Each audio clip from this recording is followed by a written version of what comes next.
In this video, I'm gonna be explaining another important algorithm for contrastive learning. In BYOL algorithm, we only use positive examples. But although the algorithm in this lecture, the model looks like BYOL, but in this paper in 2022, they also use negative examples as well. So it's not just pure positive examples, but we also use negative examples. So contrastive learning is emerging as a powerful technique for extracting knowledge from unlabeled data. And this technique requires a balanced mixture of two ingredients, positive and negative samples. This is typically achieved by maintaining a queue of negative samples during training. Prior works in the area typically uses fixed-length negative sample queue. But how the negative sample size affects the model performance remains unclear. For example, some people say that you should increase your batch size of negative samples. So, theoretically, it is still, even in 2023, still it is under progress. The opaque impact of the number of negative examples on performance when employing contrastive learning around. So algorithms are either purely using positive examples, like the algorithm in BYOL or SimSiam, or they just use contrastive learning. You have hard negative, you have semi-hard negative. You have your hard negatives are in your batch size, so it depends on the size of the batch. But it's interesting that both of them still collapse, although it depends on how you implement the algorithm. If you don't implement it carefully, it will collapse either to a single point or a dimensional collapse, which we call it dimensional collapse, or you collapse into a single point. So the neural networks, all of the inputs converges to just one point. The output is just one point, which is full collapse. Or sometimes it's just a subspace. We call it dimensional collapse.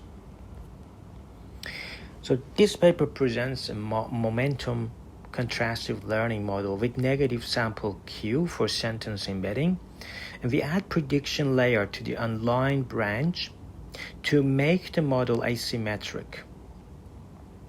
So the online branch, we call it has a predictor as well. It's not just projection like the previous one, but it also has predictor as well. So this is the online branch. This is the target branch, which uses this EMA, exponential moving average.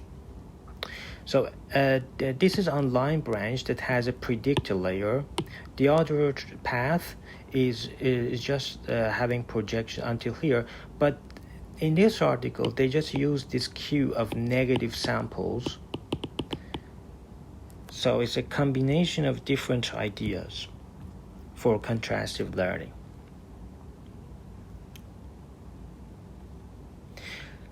So comparing with SimCSE, we try popular methods in LP such as paraphrasing, back translation, adding typos. But experiments show that only adversarial attacks and dropout have improved the results. So after multiplying by step size, the resulting perturbation is added. So this is the update where X is the input to the embedding layer, and the theta is for the online branch. So for this model also uses EMA, exponential moving average mechanism, and so EMA decay weights as eta. So this is typically 90%. It says 90% your old weights and just 1% your new weights, which is coming from the target network. This one coming from the online network. The negative sample queue has been theoretically proven to be an effective means of preventing model from collapsing, especially both the queue and the prediction layer of the upper branch serves to disperse the output feature of the upper and lower branches, thus ensuring that the contrastive loss obtains features with sufficient uniformity. Because we have two measures, one is uniformity on the hypersphere, we want to be uniform as possible, and also alignment, we want the similar samples to be similar, so the angle between them to be small as possible. And this is the contrastive loss. The predictor maps the representation to a feature space of a certain dimension to testify that there are historical information in negative sample queue influencing the model performance. They define a maximum traceable distance metric to help explore this phenomenon. So the algorithm, first we do data augmentation to generate different views, and is the batch size, is the dimension of sentence embedding, and then we compute the contrastive loss using info and CE. And for the update, we update only parameters of the online branch according to loss grade, but we update the parameters of the target just using this exponential moving average. And finally, we update the negative sample queue.